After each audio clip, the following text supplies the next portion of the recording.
حضور فرماتے ہیں، رب فرماتا ہے سورۃ فاتحہ آدھی میری ہے آدھی میرے بندے کی ہے۔ جب اس نے کہا الحمدللہ رب العالمین الرحمن الرحیم مالک یوم الدین ایاک نعبد و ایاک نستعین،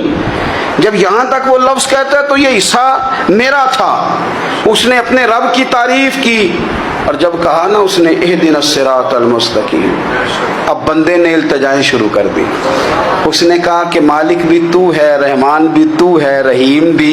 تو ہے، عبادت بھی تیری کرتے ہیں تو مدد بھی تو تجھی سے مانگنی ہے، اب مہربانی فرمانا اہدنا الصراط المستقیم، ہمیں سیدھا راستہ دکھا دے، صراط الذین انعمت علیہم،